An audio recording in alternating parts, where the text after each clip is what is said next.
Football for me, it means people. Everyone who's involved for the right reasons. They want to play because they love the game, they want to be involved, and it brings connection between everyone, whether it's standing on the sides, whether it's in the crowd, just watching and not playing.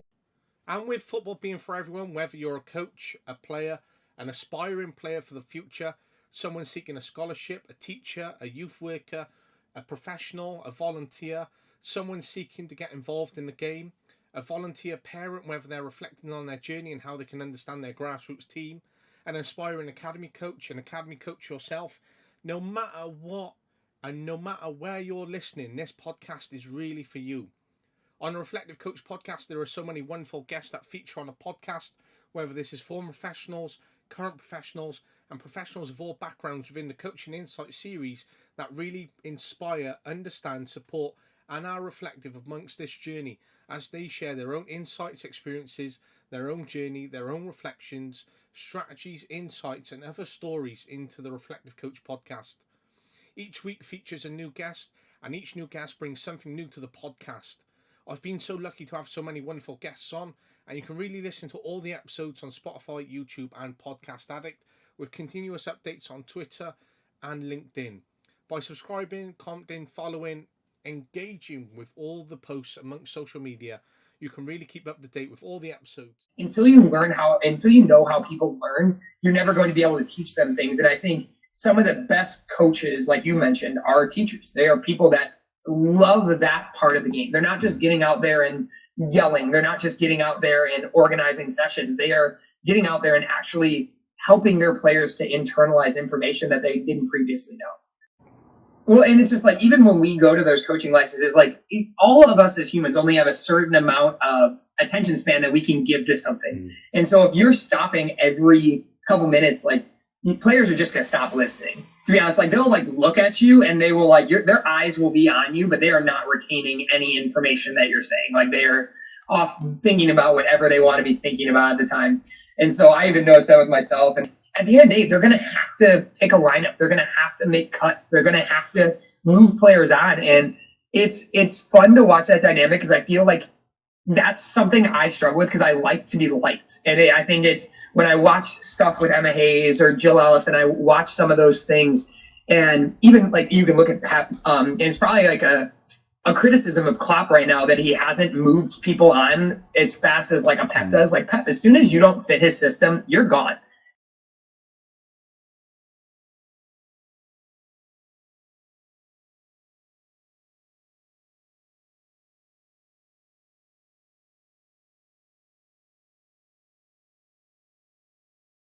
Yeah, what about you? Yeah, good. It's nice and early for you. Fair play. Great commitment.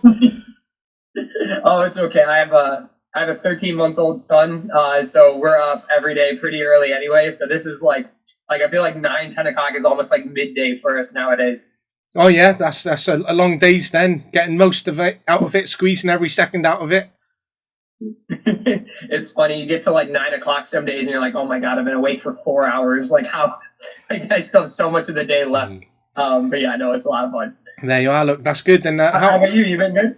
Yeah, I've been good. It's been a nice day. I'm currently on annual leave, so I've been out for lunch with my best mate, and it's been nice to sort of get back, have a pod call, and do some of those things which you don't get to do when you're teaching and coaching, and life passes by. But yeah, it's nice. It's good.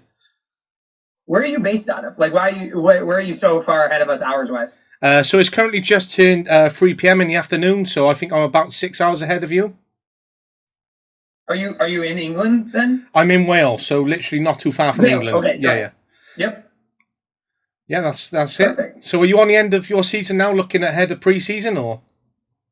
Yeah. So we're preseason. It's crazy how fast they're going to get here in like the next 2 weeks, 2.5 weeks. So it's coming up pretty quickly. It'll be kind of crazy to get going, but it's exciting. It's that time like where we work all year for these like 2.5, 3 months at the college soccer world, and so it's just you can't wait more for those 2.5 months to get here because it's like all your work that you do in the off season is just so you can do well in these like 70, 80 days.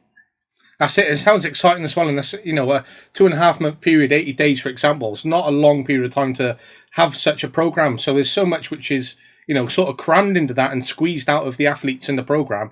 It must be great to sort of have, a shorter program, but then also wishing it could be longer in that sense as well. Yeah, it's been interesting. Obviously, there's been a lot of talk in the States lately about doing like a 2 season model. I coach Division 3, so I don't think that will ever come down to us, to be honest. But it's just so funny to me. Like, and I think it's more the facilities arguments and things like that, which totally makes sense. But why that it's not a thing, because all of our athletes, when they get here, they all play club soccer year round. They play high school soccer, so they're used to 9, 10 months of soccer. And so I think it's again, it's probably more on the colleges to figure out the finances and everything and the facilities to make it happen. But it's surprising that it's such a short season, because we get these kids and they're so anxious in the off season because they have never had an off season that lasts 9 months in their life. And so it's very interesting when they get here, because they almost don't know what to do with themselves once they get out of season. They're so used to being like doing stuff all the time. And when you have that downtime and that off-season time for them, do you sort of plan in activities or give them opportunity for that, or is it just let them crack on and enjoy where they're at? Yeah, it's interesting. So that dynamic's actually changed in the last about 2 months of what we're going to be able to do. So it's funny. It used to be so restricted. Like, we had pretty much a week in the off season, like 5 weeks where not week, like 5 weeks where we could coach them X amount of times depending on the conference. Like, so some might have as few as 5 practices, some might have as many as like 15 to 20.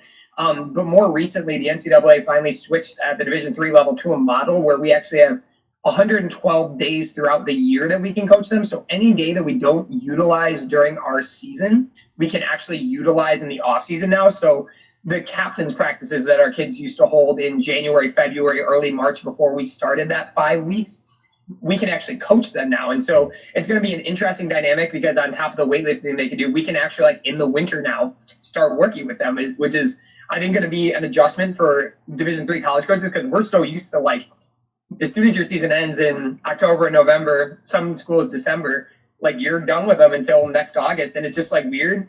But I think it's going to be an exciting time, because I think our players want that. They want to be coached. They didn't come, they picked the college soccer program to be coached, and not to have this 9 month period where we don't get to talk to them about anything soccer related. So it's going to be a lot to navigate, but I think it'll be an exciting time for a lot of our players to actually have more to do throughout the year. And it sounds great, because that's a change of landscape and change of what the athletes want in terms of that. So whilst they have that 9 month period where they want that, and you're able now to touch upon and deliver a little bit more, it gives you that extra scope whereby you can start the plan and start the review, and you might build upon that as seasons come, and that might expand over that period of time. But I think it's great that you can start having that more access to them to be able to give them what they're looking for in that sort of program that they're signing up for. Yeah. Well, it's one of those things that, just like, obviously there's not a ton of Division 3 athletes that go on to be professional soccer players, but maybe that sometimes was restricted by the fact that we didn't get to coach them throughout the year. So maybe this might land one or two more players that wouldn't have had that opportunity in the past, because now they are getting coaching year round to go on to the next level. And because I think that's the struggle that you have with a lot of college sports compared to what you guys have over in Europe, is just, we're so restricted with how many practices we can work with them, how many things we can do with them throughout a year. And again, there's been a lot of good expansion of, like, USL teams, WPSL, UPSL teams that allow them to play more year round now over the summer. But it's one of those things where if they're going to move on to the next level, whether it's Division 1, Division 2, Division 3, NAIA, JUCO, they need to be doing soccer more often. And so I think for Division 3 athletes, maybe it just, again, and not a lot of Division 3 athletes are going to move on to be professional soccer players, but maybe that allows a handful more to be able to do it, because they're developing they're working on their craft more year round than they would have in the past. Absolutely, and I completely agree. And whilst you have those opportunities for players, and now that you might see an increase in that, and not many of them might go on to be professional soccer players, as you say, that's a high turnover of numbers not making professional soccer players. So there's that great scope to work and create that program to try and increase the numbers coming through. But whilst over the years you've had that, say, great number of coming through who haven't made it as professional soccer players, is there sort of any player aftercare, or is there a program after, or is there, touching base? Do you sort of continue to work with them in any element, or is it just, unfortunately, you didn't make it, and these are the skills we give you, so go and try and make what you can elsewhere, or how does that look? Yeah, it's interesting. I mean, again, I've never coached a player that went on to play professional soccer. So it's one of those things where you see a lot more in the States, especially, where players go on to be coaches. I've had quite a few players that still do soccer, whether it's coaching, private trainings. I coached one of the assistant coaches I worked with, who I coached.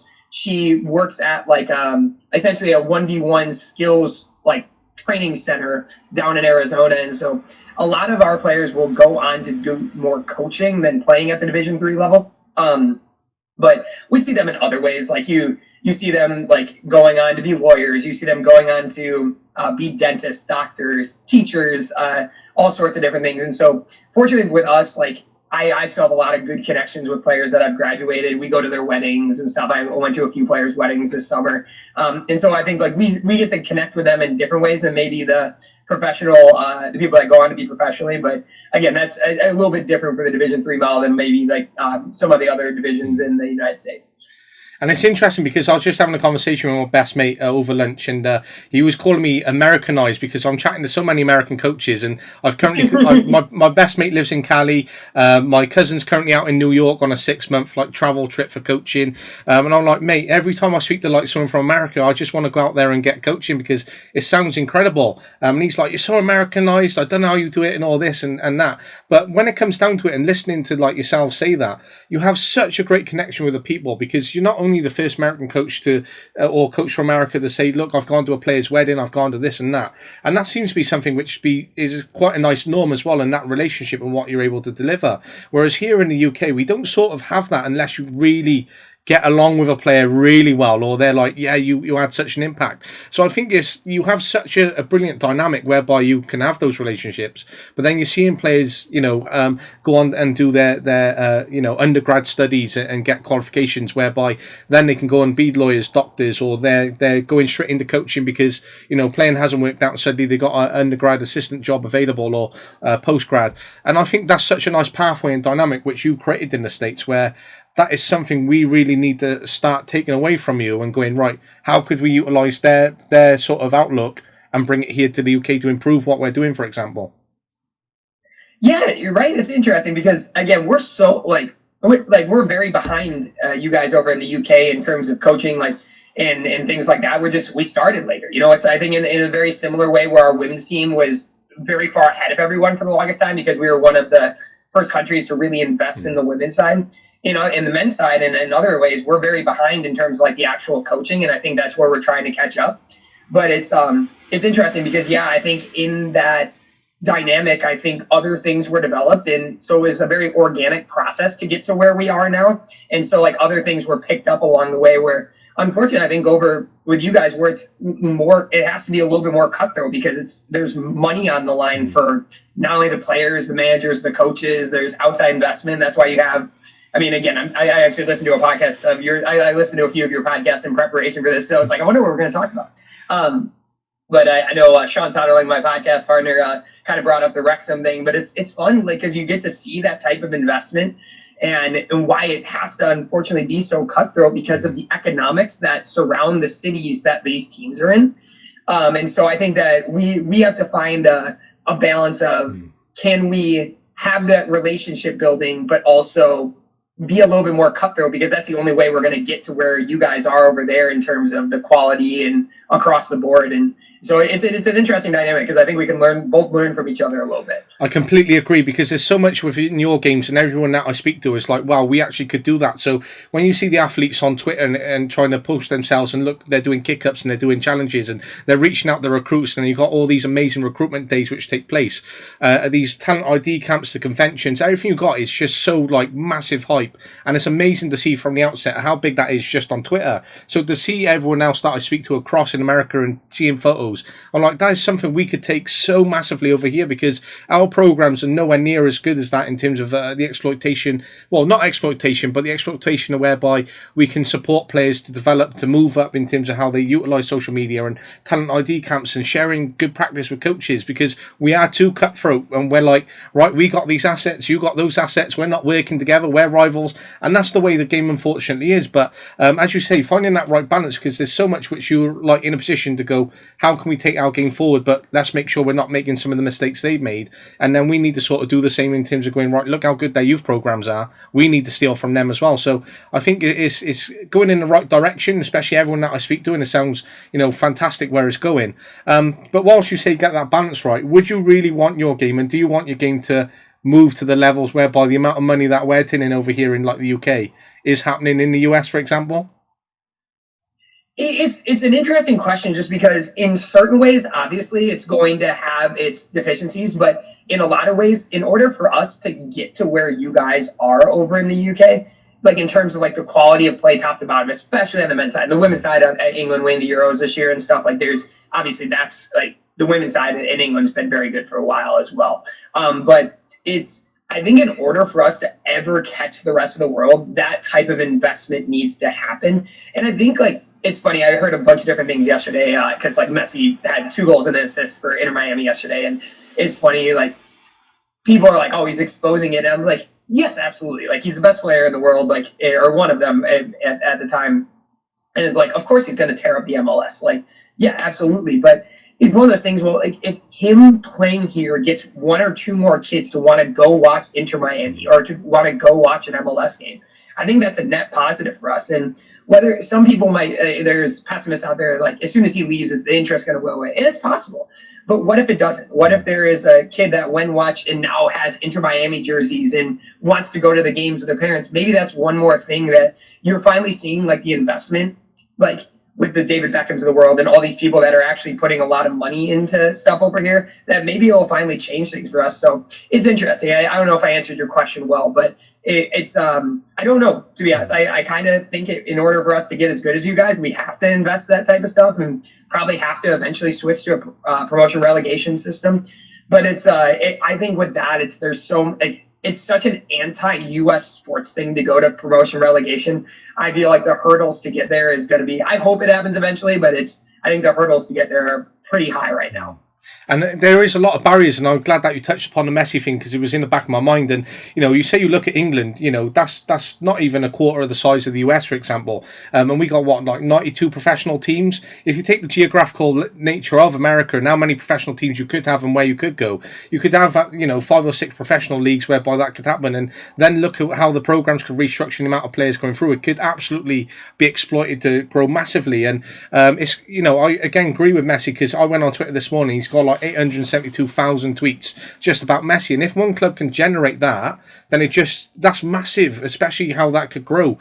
And it's great that the players are going over there, and it's helping American clubs be recognised, and money starts to turn over. And it's even for Wrexham coming across and playing United, Chelsea in the States, LA Galaxy, that's a great hype around that as well. So as much as it's great and you're getting players, you also want the American players to start to come through, whereby, your Messis, your Busquets, your Albas aren't coming in and stopping these American players coming in as well, because there's so much quality being generated and can be generated. I think it's a very interesting time to be part of American soccer. Well, and it's funny because it seems like it directly correlates like with us reaching this next level. And not that we didn't have pretty decent teams back in like '06 or like the Donovans, Dempseys of the world, Tim Howards. Like we've had people that have come through in the past that have John O'Brien's, like people that have come through and been good soccer players. But in terms of like the amount of US players that are playing in top leagues right now, it's crazy. And like it seems like directly correlated to like the age of like when we finally started the academy system over here, which is now MLS Next. So it's interesting. It seems like the investment's starting to come to fruition. Not like this is a terrible comparison because we're nowhere near these guys, but you saw it with like Belgium's golden generation and how much they put into that group. And again, they haven't won yet, but like they had obviously some very, very good runs, deeper runs than the US have had. And so it'll be interesting in 2026 because like it's funny because everyone keeps talking about 2026 being like the year for the US, but it's like even if you look at that year, like we're still going to be fairly young. Like most of our good players will be 25, 26. And so it's going to be very interesting. I actually think that like 2030 might be our better chance because that most professional athletes hits that prime in like the 28 to 32 range.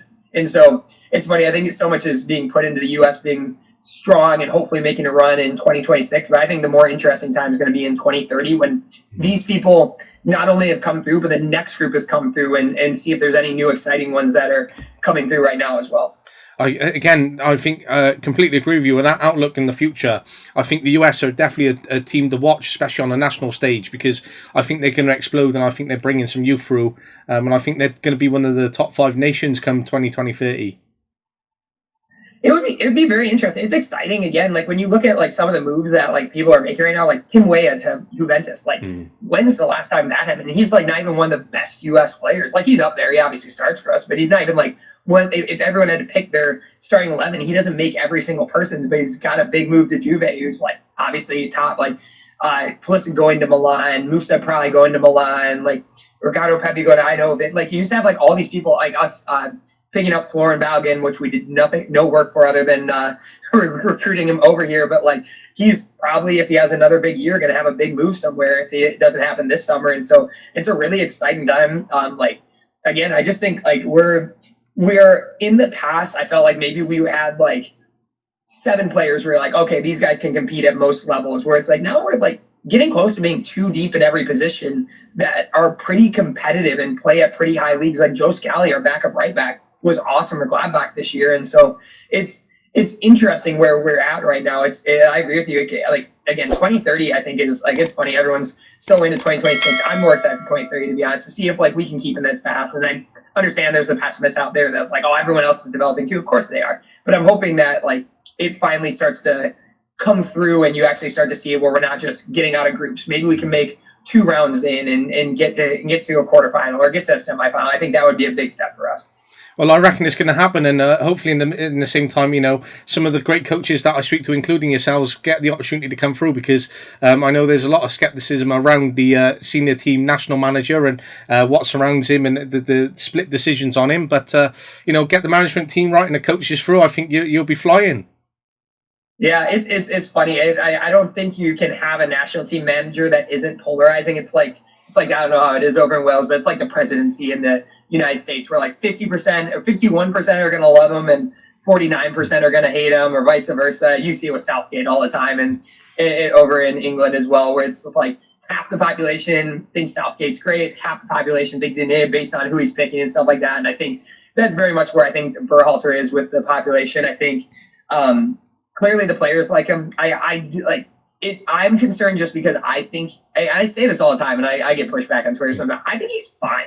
Like, I don't think he's bad. I don't think he's good. I just don't think he's special. And maybe a national team coach doesn't have to be. Maybe he just has to be a good man manager to get results and things like that. But I think in terms of where his tactics are, I haven't always loved them. I thought he got it right in the World Cup. But I think where his tactics are always, I think his selections are always very confusing me. Who he's calling up, the lineups he's picking, the subs mid-game sometimes are confusing. But you know what? Like, it's one of those things where now that he's a coach, I have to back him.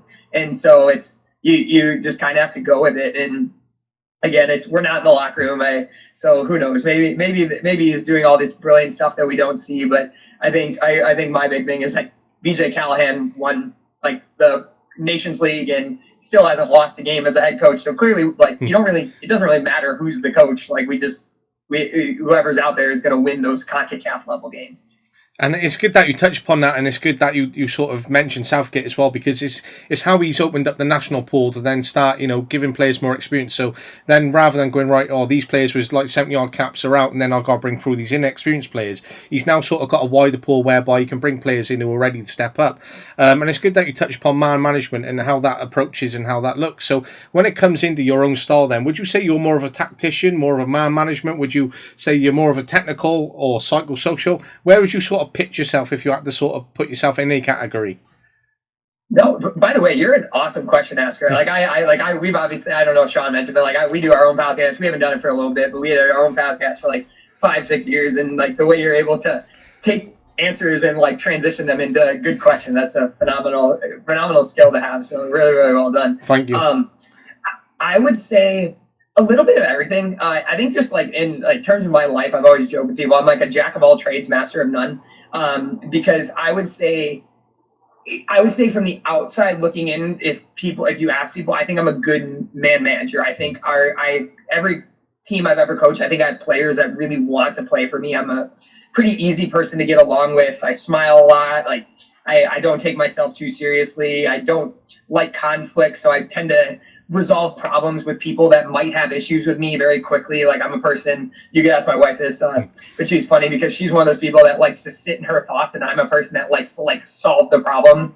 And so like if she's if she like if we're like working through something, and not that we have to work through that much, but if we have to work through something, she wants to like sit in her thoughts and like get everything before she articulates it. I'm just like asking questions and trying to figure it out. So I think I'm a person that doesn't have a whole lot of conflict in my life. I don't have a whole lot of drama, and I think I manage pretty well. I think I have players that like to play for me, but I'm also I personally think I like the tactics part of the game. I watch more soccer than I think the average person probably does in terms of like I'm that person that will like I'm a huge Liverpool fan, and I will like find like their practices and watch as much of them as they can. They give you only snippets of it, but like I love watching like even like the Chelsea women had a documentary about a year ago that I found of Emma Hayes, and it was just like phenomenal to see her. It was just funny at the professional level just to see like they deal with the same problems we do, and you're like. You would think that at the professional level, like, oh, like they don't have this drama stuff. Like there was this great part of it where I'm rambling a little bit, where like Sam Kerr had just come in and like all the players were like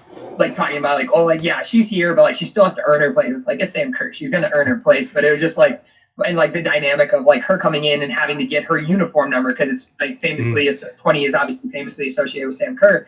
And so it was just like funny to see all the drama and stuff behind the scenes. But to like circle it back, I love the tactics part. Like I think when I watch soccer games, I obviously watch them for the enjoyment, but I think the thing I like the most about soccer, football in the world right now is like it seems like a giant race to figure out to be slightly ahead of everyone else in terms of your tactics, where like if you look at it, everyone eventually does the same thing as everyone else at a certain point, where it's like you look at early 2000s, it was the 4-4-2 wide crossing midfielders, two forwards that have different dynamics, typically a hold-up person, typically a one that stretched the line. And then Spain kind of came in and changed that dynamic where they went in the 4-3-3. You had like a David Villa or like Fernando Torres up top, these three midfielders that were very creative, possession-based.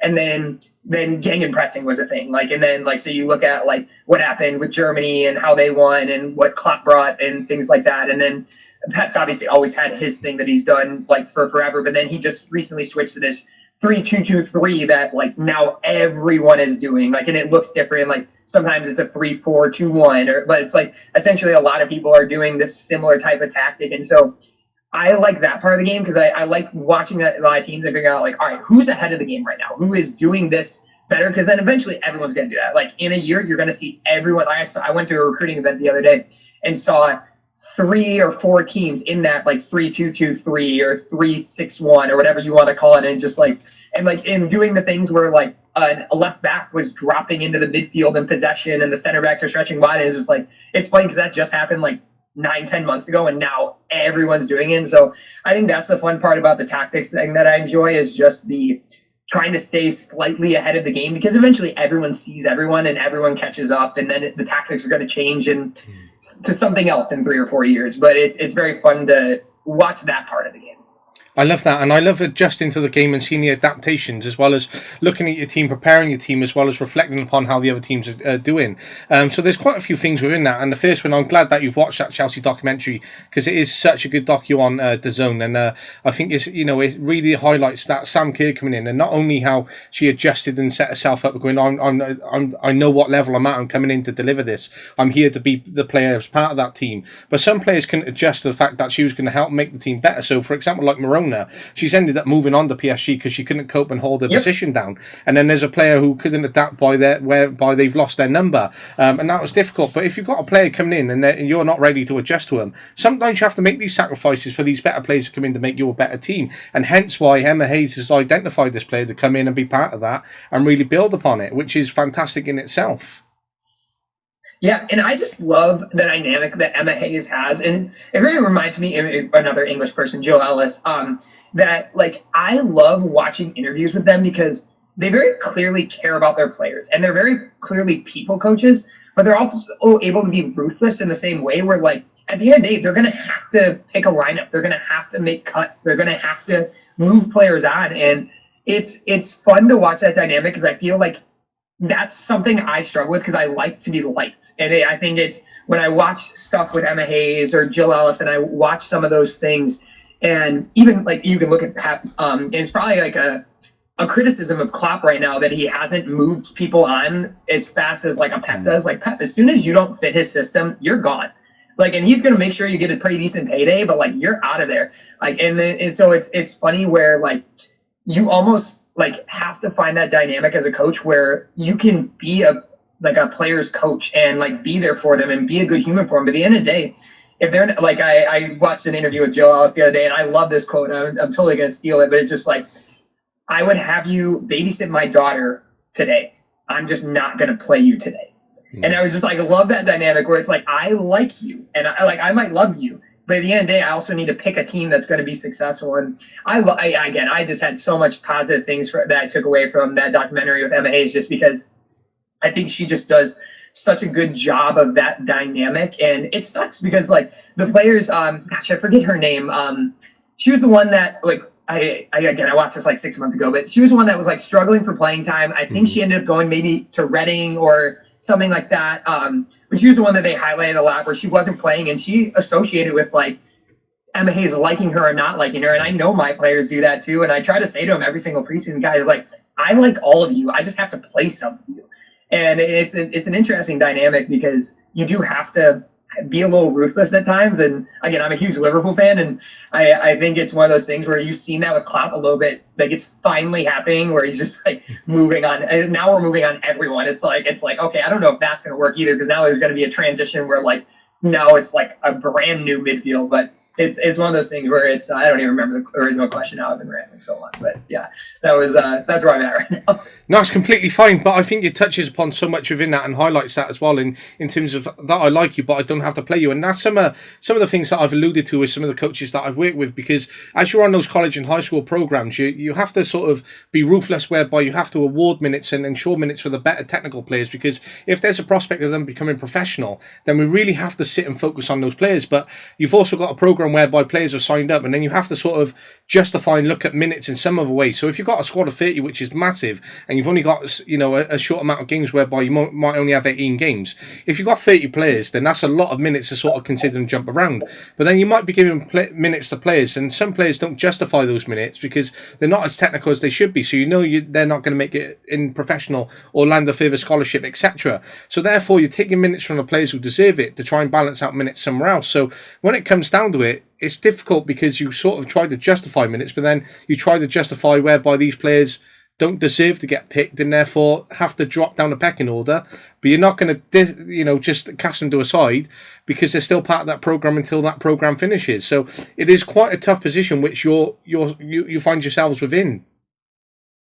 Yeah, and it's interesting. I think that's where I think that's where you guys get it right, and it sucks because like the United States, I think there's certain things that like we don't do because we're afraid of parents, or like right now I think the parents have a lot of power in the United States because we pay so much money to have our kids play, and so where like you could probably be able, I don't know the UK youth system as well as you do, or as well as maybe I should, to have this conversation, but I think that's where in the States, like you don't see that as much because everyone's going to get equal time because everyone's paying $5,000 to be there or whatever. And so I think I think in order for us, going back to our original conversation, in order for us to move forward, I think the money has to come out of the youth part a little bit because it's crazy right now. And that's hard as well because you do have parents playing so much, and then it sort of dictates how many minutes you have to give, or dictates the position, and then it takes away from then that tactical space which you look at. And well, you could look at it whereby then you're bringing on less technical players, so your shape might change. Therefore, you might have to just adjust your principles because of the style of the other team or to suit the players coming on, and that's hard within itself to adjust for the lesser technical players coming on, but then it also lands up that tactical sort of battle which you're going to have. It's just difficult because then whereby you might have a system of playing, it's forced to change because of the players that are coming on because they can't fit that system. So that's where the real tactician comes out in Nicholas. Yeah, well, it's gosh, I forget it's such a great point that you talked about, because I forget, it was an English player that which English player, women's player, is playing in Barcelona, at Barcelona right now? I'm drawing a blank. I know Lucy Bronze. Yes, and she was talking about. I saw an interview with her a couple of days ago, and she was talking about like when she was going to Spain, and it was so funny because they would have players coming through, and it just like a player would go down, and the next player would come in and be the exact same player as the player that went down. And obviously, there's ones that are better or worse, but like their system over in Spain and what they did is not dependent on individuals. It's like it's very system based, and everyone can come through and do a job. And that's where I think in the United States, especially, like we, in terms of individual talent, I think we're still up there with some of the best in the world. Like you look at the Sophie Smiths, the Mal Pughs, like Trini Rodman coming through, like obviously Lindsay Rand's done well. Rose Lavelle has done well at a few different levels. Like in terms of pure individual talent and athleticism, we're still very much up there at the top of the spectrum. But in terms of like system and style and things like that, like you see the Spains of the world that have really invested into this style and system, and like it's not dependent on, like they clearly, like they have injuries too, like everyone else in this World Cup. But like again, they obviously the team they played wasn't particularly great, but they won 5-0 the other, or 3. I guess they were one that they won 5 or 3. One of them they won 5 or 3-0 the other day. But it's like very clearly not dependent on the individuals. It's dependent on the people that play. And so I think that's where the United States, because we're so massive in terms of where everyone's from and things like that, it's harder to get the top group together consistently to like move on as a country, which I think is such an advantage in smaller countries like over in Europe, because you don't have everyone that's so far spread out that they have, like geographically it's an issue to get together and start doing similar stuff. Like we have, it's funny even in the States, and like that's because we're so big, like we have different styles in different regions. Like the people from the Midwest play different than the people from California that play different from the New England region. It's just, it's kind of fun. Then Colorado, it's just kind of funny that like even within our country there's regions of styles of play that you see when you go watch these club teams play. And I love that you bring up styles and different styles of playing systems that could look dependent on where you go across the US as well, because that's come up in previous conversations. But just as this seems to be a question whereby it's caused quite a lot of thinking and interpretation around this. But whilst you go into, say, different jobs, different teams, you're, gone through your journey, you're currently continuing that, and it might take you into different places, so therefore you might have different club teams, soccer teams, any different team in front of you. Do you have a philosophy or do you have a framework? Yeah, I would say like it is going to be so American, but I think it just it's more dependent on the level that I coach at probably than it depends on, and I know there's coaches out there that think you can do certain things at every level.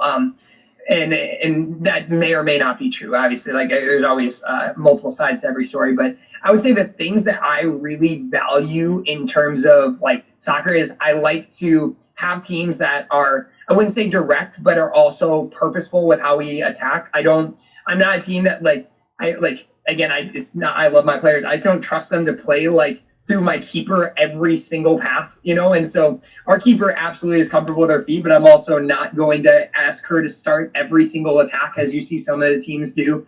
And so I think like I like to have teams that are pretty possession oriented, but also not afraid to be direct. And I like teams that work really, really hard. And again, I know that sounds super American, which is completely fair. But I like teams that like are going to outwork every team we play, just because I think that especially at our Division III level, will get you wins and things like that. I think if I move up levels or change and have different levels, like I'm sure my style will change. But the joke I always have with people is like, there's a reason only 1 to 2 teams in every league play exactly how they want to, and then everyone's adjusting for them. Like Man City plays exactly how they want to, and then everyone else is going to adjust them. Real Madrid plays exactly how they want to. Barcelona plays exactly how they want to, and the other 18 teams or whatever are adjusting to them. And so I think where I'm at, I've never coached at a school that was like had the most talented players, was the best in every way. So like, I feel like I was always trying to adjust my style to win games, and try to be as effective as possible in terms of like this past year, we had a few injuries to ACLs and things like that. And so some of our better players were out. And so we played I've never coached in a mid block in my life. Like I always had teams that were super possession or super high press, super winning the ball back in their half. And then suddenly I'm like, okay, like we're going to sit in a mid block. And so we had to train a mid block for a week, and it ended up working out. We finished our season with 9 wins, 1 loss, and 9 wins, 1 loss, and 2 ties. It's like sitting in essentially a 3-4-2-1 mid block and just kind of staying compact and countering. I've never done that before in my life. And so I had to watch some teams do that. And I love the, what's it called? It's a YouTube thing. They have a bunch of coaches, Masterclass. Have you seen those on YouTube? Like A the few of them, masterclasses. yes. So I remember watching that. It was a few of the coaches that were talking about like when they were playing superior opponents and how they sat in these blocks and how they had to control the space and stuff. And so I think like unfortunately, like I've never had the team that has been able to assert ourselves in every way I would like to. But yeah, if I have the best players, we'll totally play like Pep. So as soon as I have that, like you will see a Nick Rizzo team that is in a 3-2-2-3, like where our center mids are coming from all different spots, and then we're controlling the midfield. But until that day, we're gonna have to be a little bit creative of our tactics. So long story short, like I wouldn't say I have a specific style that you would associate with me. Well, there you go, and again, you could say the same for Pep in a certain way because you might set it one way, but his style might be different on the day, and therefore that's why he's getting the results, and he's unpredictable. So that could work out, and it's a great mindset to have when it's working that way as well. And when it comes down to then another great question which was brought up the other day: are you coaching the players or are you coaching the team?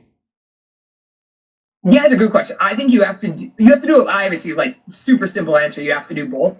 But I'm a big advocate. I think you coach the players because I think one of those things that we as a US, I went through a lot of my coaching licenses and it feels like I remember, and this is 10, 12 years ago. So that it might have, the curriculum might have changed at a certain point. But I remember like I would be doing my license. I was probably like 22, 23 years old. And like one of the big things was like one of the guys who was running the session was like you would have to like stop, freeze, hold. Like you literally had to say those 3 words and then like give your coaching point or whatever. And like you were just like, I just felt like it was over coaching at times. And not that you don't do that at times. Like when we're walking through 11v11 tactics, like obviously like everyone's going to be there. Everyone's going to be staring. We're going to be working on dip shifting, maybe condensing our line, different things like that.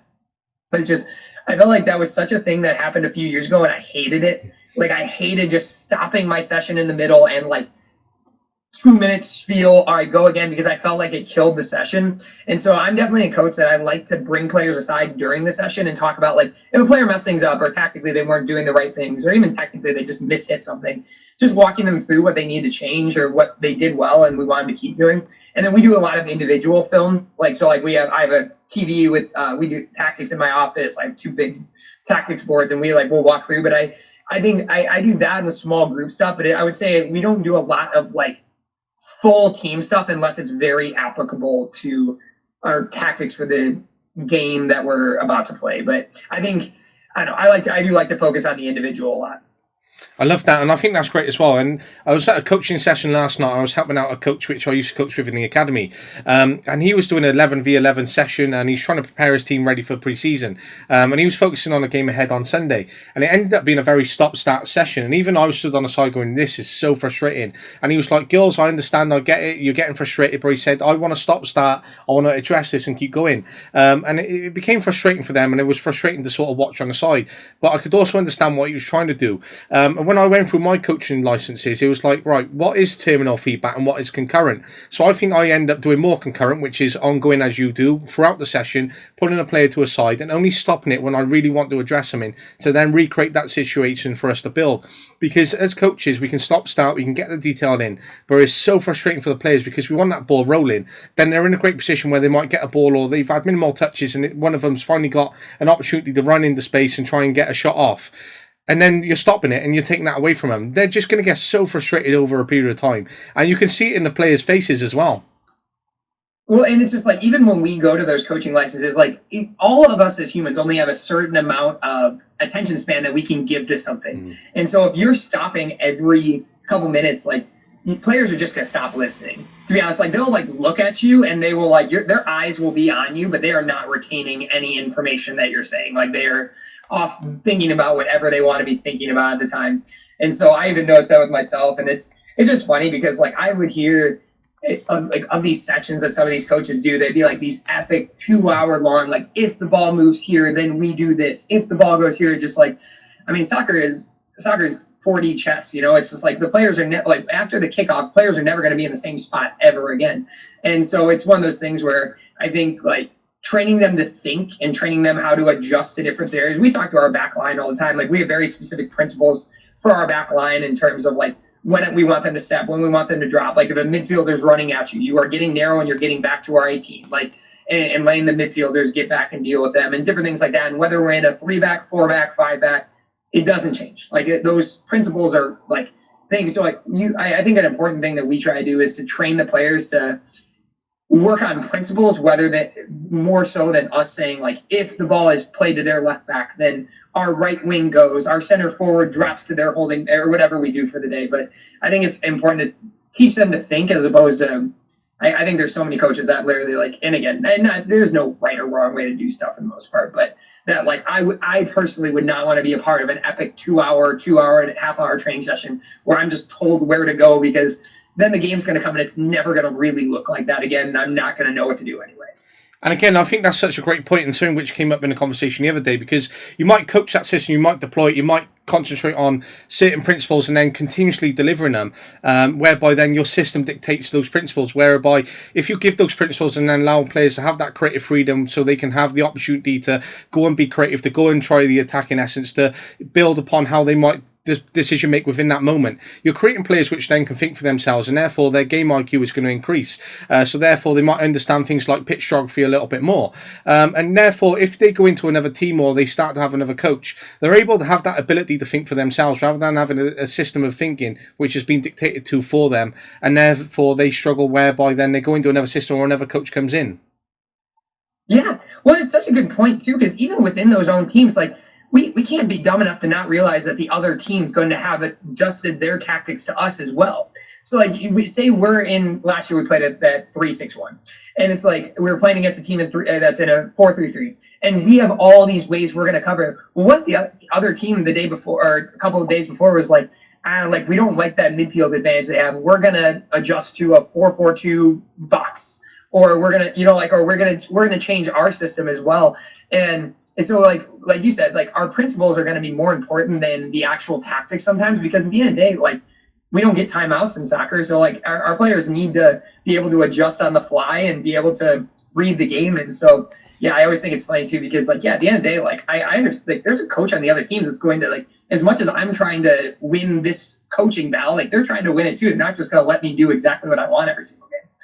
And that'd be great if they did. Like if they just didn't adjust tactics ever, and I could just go against what they did the last game, and we'd win a lot more soccer games, I think. It could be real life football manager. It could be the way you deploy it. Look. I haven't gotten into it, so it's funny. I have a friend. And again, I'm older, and I have one of my coaching buddies is like, you would love Football Manager because of all that stuff and all those things. And it's funny. I've never played. I played a lot of FIFA. Like I play FIFA all the time just because I'm a video game addict at times. But yeah, he talks at Football Manager all the time. And I was like, I don't think my wife would like that, because then I might never get off the computer ever again. I was just about to say that to you. Don't get invested in it, because your wife would be screaming at you. You won't be able to move away from soccer.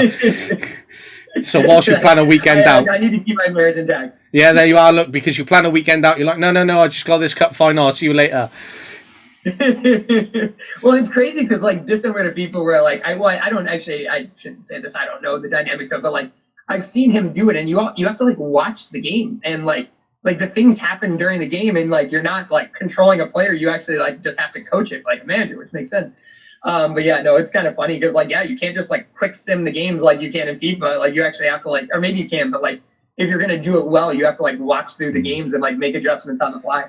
Honestly, I watched someone, and I've been watching him for a while on Twitch, and he's created a tactic for Wimbledon as part of his save, and whilst he's done it, he's produced a document to go with it. So he shared this document with the community and those who watch him. So you're reading through his document, he's justifying all his tactics as he makes during what he does through a live stream. I was like, this just shows how intense the game is, because someone's actually gone and made a document of how they've adjusted it, and by the bottom of it, there's all data which represents how he's thinking about it, and he's put in loads of data simulations. You're like, this is taking the game to such a next level, and he's not even like a professional manager or anything. It's just insane. Well, who is the one that ended up coaching I think he's at a German club, but essentially like he got through by playing Football Manager, and they like, and it's like a big joke like where they have to pay a fine every game because he doesn't have the correct licenses or whatever. Yes, but I don't remember where he's at or which, but like I've heard the story that he got through on Football Manager essentially. Yeah, Will Still. He's currently managing out in France. Yep. English coach. Yeah. Yep. Fascinating. Yeah, that's so funny. But when it comes back to it then, so you talked about retaining information, and if you're delivering sessions which expand over a period of time, retention of information can be difficult. So say that's over a course of a season, you've developed and delivered X amount of training sessions, one-to-ones, you've done film, you've had these games, you've got reflections. And obviously this opportunity whereby film is great because it gives a visualization towards learning, which is fab. And hopefully over that period of time, you've built upon those building blocks for players to really take back the information and be prepared. But at the end of the session or delivering a session, how do you focus on retaining information for players whereby they can ensure those building blocks are being met because of the information they're taking away? Yeah, I think it goes back to like having an education background where I think you spoke to it perfectly. It's building blocks, right? So like if you like, I think a big mistake coaches do is they have this thing they want to work on and they do that thing in a session and the players get it right. Like they figured it out. And then they don't do it again. Like they're like, oh, they just figured it out. And like, so like now we can move on to the next thing where it's like, we would never do that in any other type of education, right? Like you figure out like going back to like super basic math, like you figure out multiplication and then like you move on to the next thing with never implementing multiplication ever again. Well, it's like that stuff is going to get lost. And so I think like one of the things that we try to do is if we're having something that we feel like is a core part of what we're trying to do, we're going to keep doing it. Like there's been plenty of days where like I have done a session, it went well, and we did the exact same session the next day because the players, like when we're coaching, and I'm sure you've had this experience as well, like the first time we introduce something, players are trying to figure out the drill or the session that we're doing. Like they're not necessarily playing soccer. They're learning what you're trying to do with certain stipulations you might have on them, whether it's a touch limit or whether it's a space constraint or whether it's like a positional constraint. And then like, so they're learning your game essentially. And then they're not necessarily learning what you want them to do. They're learning how to operate within the constraints of that game, drill, session, whatever you want to call it. And so then you do it again and now they're playing. They're doing the things that you want to do, but they're not thinking about like, all right, this rule is here and this is how I have to do it. So a lot of times we actually will do sessions like, and we'll adjust some things in just so the players don't get bored, but we will do almost identical sessions 2-3 days in a row with some of the same drills and sessions so that it gets very internalized to them. Because again, at the end of the day, we want them not necessarily thinking about the rules of the game or the guidelines of the game, but we want them playing in that way because there's a reason we picked that session. There's a reason that we want them doing these things. And so I don't know if that answered that correctly, but essentially like in order for them to retain it, I think we need to keep doing it. I love that, and I think you've answered that perfectly as well because, you know, I was when I first started out my coaching, I was probably a victim myself, whereby I was changing my session every session because I thought it was better for the players, and that's just young at the age of 18. You're going into a coaching session, you're taking on a team, and that's just the way you learn over a period of time. But the whole point of this podcast is for those who are listening or those who might be coaches or want to start out can actually build upon from experienced coaches like yourselves and hear, you know, programs and the way you do things so they can go back and adjust things or be prepared or try to go in and then build upon it themselves. But when you try to change it every week, you think you're stimulating the players because, all right, it's different from last week, or they're looking forward to this, or they're not going to complain at us going, oh, we done that last week, or we've already done this. Whereas sometimes by just doing that session, say 3 times in a row, and that's something which I've started to adjust to over a period of time, whereby, you know, if we don't get this session this week, we're going to do it again on Wednesday. And then if we don't get Wednesday, we're going to do it again on Saturday, because I want them to certainly get the learning outcome. So I might just adjust my delivery over the course of the week. I might just tweak 1 or 2 little things, but the core of the session is because the players haven't learned it within 1 hour. How many people go away and learn something that you want them to do within an hour space and then go, yeah, we've achieved it, and then they move on? Realistically, it's very low. So by repeating that session 3 times in a row, there's nothing wrong in doing that at all. No, and it's funny. I have this great example. Our players joke about it every year because 2 seasons ago we were going into playing this team, and like one of the tactics that we had practiced was like you could, depending on they had a center back that was a great center back, super aggressive, very athletic, but could get pulled out of space. So like, and you see center backs like that all the time that like are very aggressive. And if you start your center forward on them and check away from that one, they're typically going to track, which opens up the space in behind. So we practiced this session 2-3 days in a row where we would work on pulling their center back out of position and occupying the space in behind her. And we failed 1,000 times. Like, it was so funny. Like, we could not figure out the weight of the pass. We couldn't figure out the timing. It was so bad. And we finally get to the game, and it was a freshman I had. It was very good tactical brain. Like, she loved soccer, dissimilarly to a lot of the players that we have at the college level. Like, they don't love watching it. They like playing soccer. They don't like watching it. And our center forward finally checked away. She checked in this space, gets in, scores a banger. And I just remember it, like, and I remember her saying after the goal, she's like, she's like, I got into the space and I was like, there's way too much space here. I have to be offside. And she wasn't. But it was just funny because we did this thing and it failed every single session. And then it finally worked in the game. But like she remembered it, like, and she was just like, all right, as soon as that she checks our center forward, checks off this one center back, run into that space like every single time. And she did, and she scored. But it was funny because if you look back at the session, because we film all of our practices, I'm not kidding. I have probably 100 examples of that exact scenario failing until it finally worked in the game. And that's sometimes that players have to understand that themselves as well, because, you know, until they have the opportunity to keep getting it right and have that opportunity whereby they can address it and keep instilling by that consistency of what they can do, internalisation, and how they can assure that they're achieving that, then that's part of the learning process, that's part of how you do it. And it builds in nicely because you have to have that teaching education background. So you might be a coach, you might not have much interest in, you know, education from a teaching angle, but to take some elements away from it whereby, right, this is how players learn, this is opportunities for them to do, so I got to get the learning blocks, these are how I ask questions. I think they're all little things that you could adjust and take into your coaching, which allows you to do that. But I think it's literally impossible to coach without being able to teach whilst doing that as well. Yeah, well, I'm very fortunate. One of my undergrad majors was teaching. And so I was teaching and mathematics. I had two majors. So I could teach math, but I could also go work in mathematics field. And so I always tell people like that. I think that like one of the majors I never use. Like I never use my math major. Like real analysis, I will never. Differential equations, I will never use in my life. Maybe some of the critical thinking that comes with it, but not ever the actual thing that I learned. But the teaching stuff, I think, is like, because I think that's exactly your point. I think until you know how people learn, you're never going to be able to teach them things. And I think some of the best coaches, like you mentioned, are teachers. They are people that love that part of the game. They're not just getting out there and yelling. They're not just getting out there and organizing sessions. They are getting out there and actually helping their players to internalize information that they didn't previously know. I absolutely agree, and I think you've touched upon it really nicely there as well. And it's great that you have those majors because, you know, you might start to become data-driven at some point, and then you might take that into some kind of consideration. But when it comes down to it, and you touched upon it earlier when you have those conversations with your wife, you say that you'd like to ask questions because you like to get in and just get straight through it. But I think that takes it so nicely into how you work with your players and address it in terms of how they can learn, because sometimes you might deliver a session, then we go, right, this is what I wanted you to achieve, or this is what you've achieved, bang, bang, bang, and then you've listened it and expect them to have understood that or taken it away. Whereas whereby some players you might go, right, what are the learning outcomes? You're like, passing, and you're like, no, it's a bit more than passing. It's maybe passing combinations, and then you ask those questions to really start, right, or what did we do here? And then they're starting to think about it, and then they're realizing, oh right, actually I brought that player into play, or I could bring that. So just those little questioning techniques and helping them explore and find the answer in different ways, rather than expecting them to know or going, right, this is what we've done.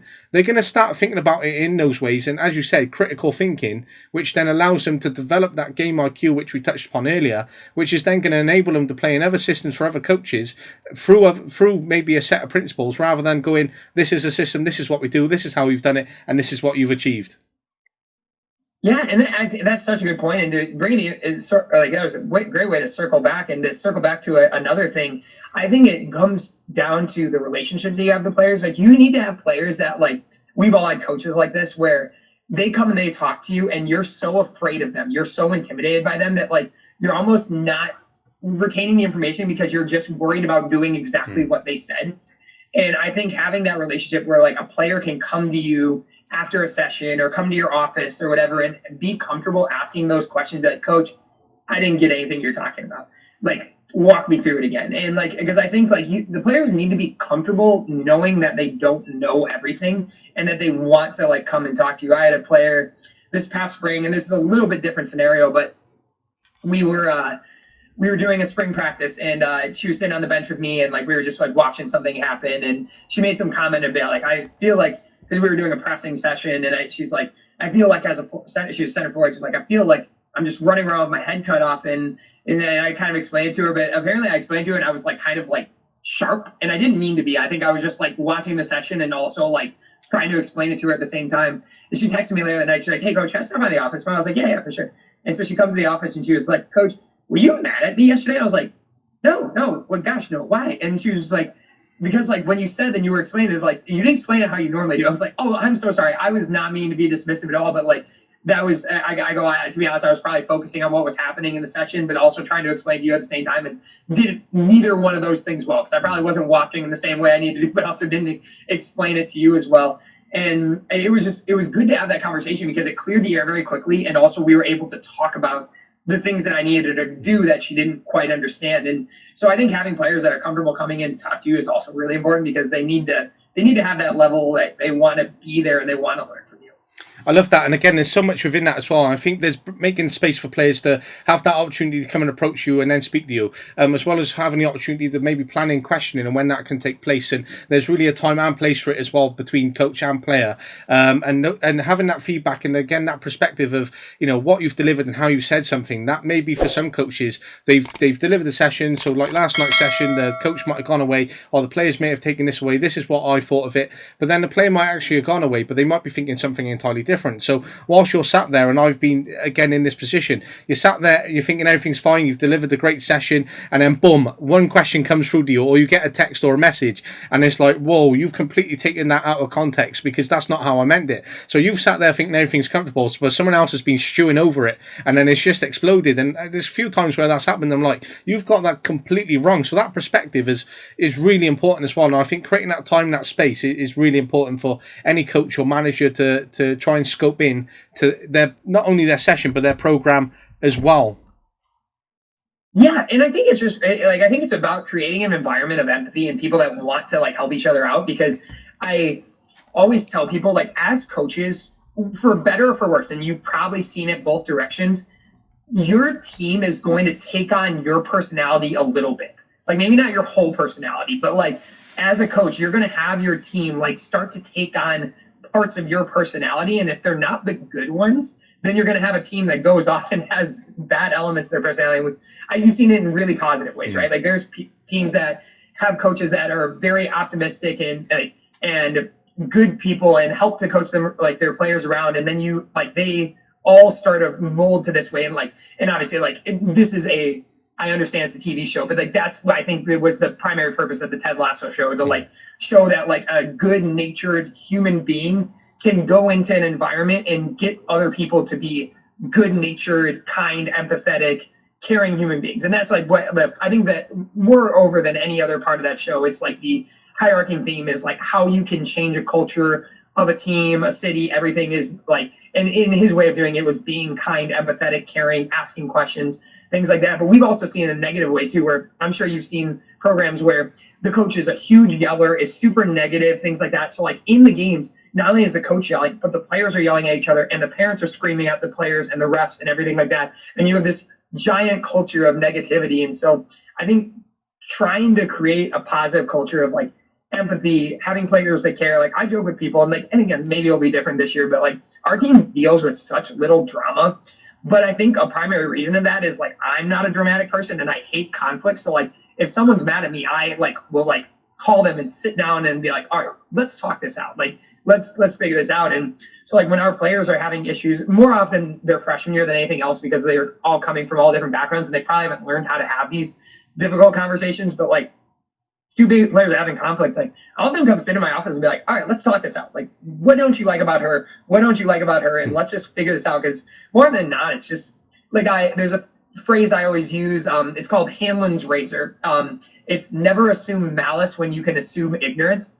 And so so often when someone aggrieves you, your first thought is, I'm going, they don't like me, or they meant to hurt my feelings, when more often than not, they just didn't know that what they were saying was going to hurt your feelings.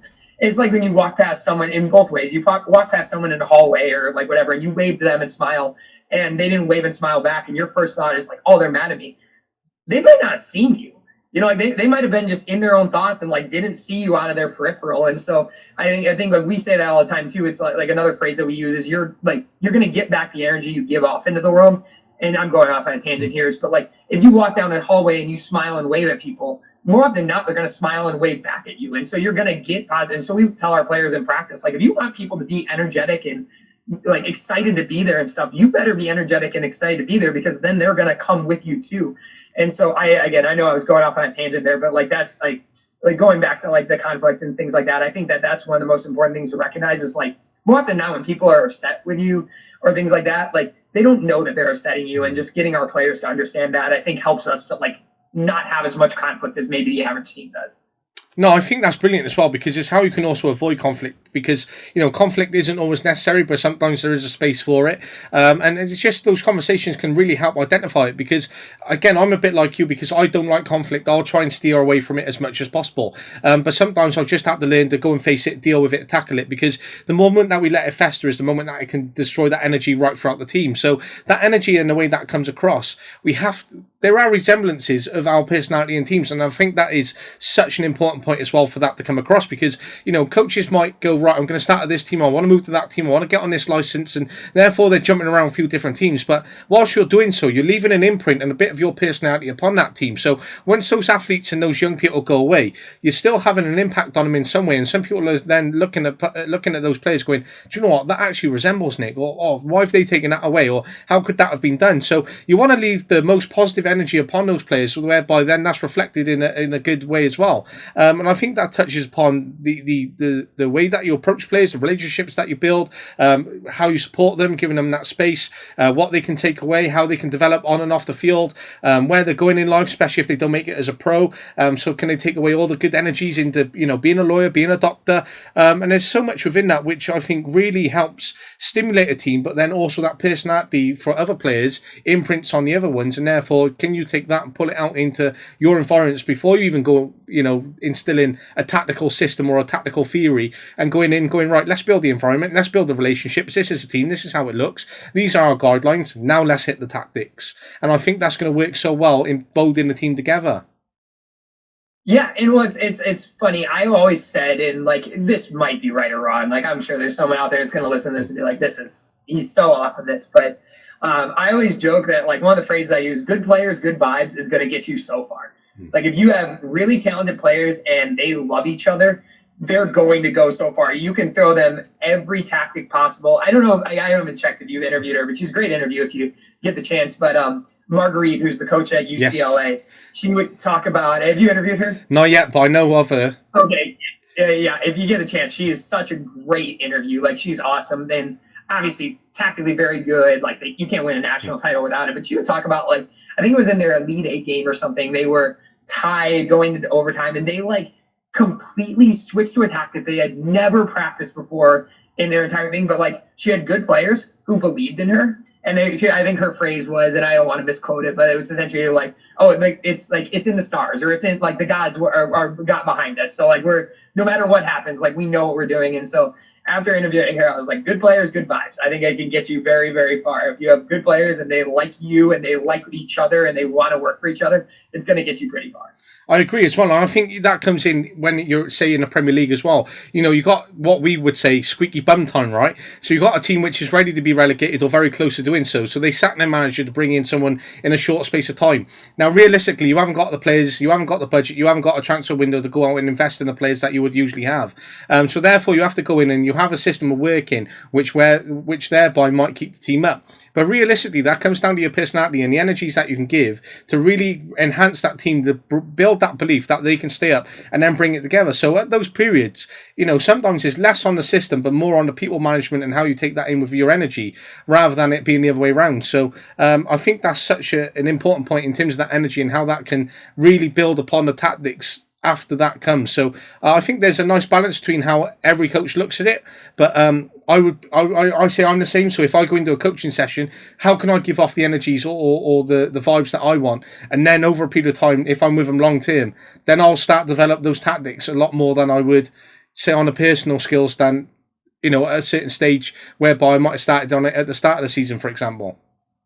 Yeah, and like, not to even go off too much of a tangent, because I think that's so point. Like, just like, that is the one thing I don't like. I watch a lot of Premier League soccer. That is the one thing I don't understand. And again, I'm a Liverpool fan, so like, I haven't dealt with relegation and stuff, but like, just watch the amount of coach turnover that happens on the bottom. Like, and again, I know this comes from a deep American bias. I don't even think he's the best coach, but like, I don't think Leeds get relegated if Jesse, I know they had just went on a losing streak or whatever, but like, they're near the bottom. Like, they're going to go on big losing streaks. Like, I don't know if Leeds gets relegated if Jesse Marsch is there for all 38 games. Like, maybe they do, but like, it was just one of those things where like, like you just look at like the band-aids they put on all the time. All right, we're bringing Sean Dyke in to keep us out of relegation, Roy Hodgson in to keep like there's like all these set of like 4 coaches that they bring in. Every bottom team brings in at the end of the year to just avoid relegation for 1 year, and it's a band-aid. It doesn't fix the problem. And like, because then the next year they're going to be avoiding relegation again. They'll have let that coach go by then, and then they're going to bring out another one. It's the coach turnover at the bottom is hilarious because it's just like how often does it work? I mean, Sean Dyke seems to always keep someone up, I guess, but it's so funny. But like, I don't know, the coach turnover at the relegation side of the Premier League is crazy to me. Absolutely, and it's a hard one as well because you're looking at the old style coaches continuously having retention and job opportunities, whereby then it's taken away from the younger coaches. But that's aside from itself, and focusing on the systems and philosophies and the people and what comes in and how you develop your players and that player creation, and therefore you might be hindering your system and process within the club that's internalized because then you're having this constant turnover, and then what you might align your identity and values to be, you don't really have that identity or values. So for example, Watford, are very known for sacking managers over such a short period of time and having that turnover. So then you're not really instilling those values and principles and how that goes across. So once you have those impact upon those players, you might podcast or listen to a player at the end of their time at Watford. They're like, yeah, I've had 10 different managers and we went through this and I've done a bit of that and this. And they're not really going through, right, this is my experience, this is what I had, these are the values that I came out with, and this is what I take into life. So when it comes into when working with your players and what you want to give them, so your players leave your program, they're going on to live life, they're going on to do something different. What values do you want them to walk away with, whereby you can go, yeah, Coach Nick gave them? Yeah, I would say like, and this is an overused one, but like the number one thing is empathy. Like I think like the thing I said earlier, the Hanlon's razor thing. Like I want you to try to put yourself like To Kill a Mockingbird is one of my favorite books growing up, and there's a phrase Atticus Finch says at one point is like, you don't truly know someone until you. I always thought it was a weird image at the time until you've gotten in their skin and walked around in it, which just seems like I remember just thinking about putting on someone else's skin felt like such a weird thing as a 13-year-old whenever I read it. But I really like always took that with me, and I think the ability to just not be judgmental of people and to ask questions and to find out like if someone's aggrieved you, find out why. And sometimes they are just a jerk. Like that absolutely happens. Like not everyone in this world is a great human being, and you can't operate thinking that everyone's going to be. But it's one of those things that I want our players to walk out of our program and to like, if they met you, they could get along with you because they get to know your story,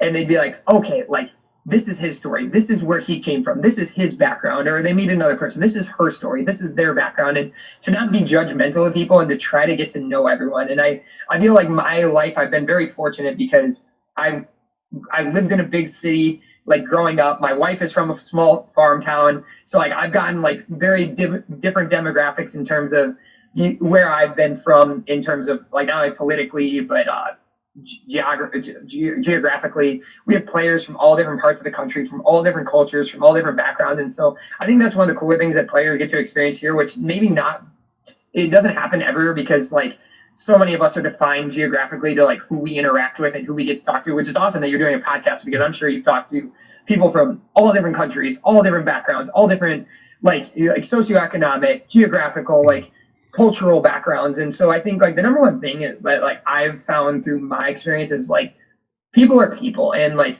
you're going to find people you love and people that you don't like from every single different way of life that you're going to. And I think if you can be that person that seems to find more people you love from every single way of life, like you're going to have a happier and more fulfilled life. And so it was a rant there, but just people that want to like other people and be around other people. I love that, and I think that's truly great in itself because, not every athlete or person has empathy, and it's quite difficult when you work with those that you want empathy within your environment, but they don't have it. So when it comes in, you've recruited, you've got an opportunity to bring a player in, they're really technical, and they might have a relentless personality whereby they're coming in and they want to be the best, they're used to being the best, they're, a go-getter, they're going to, succeed and get the scholarship in their head, that's what they're going out for. How do you develop empathy in a player like that?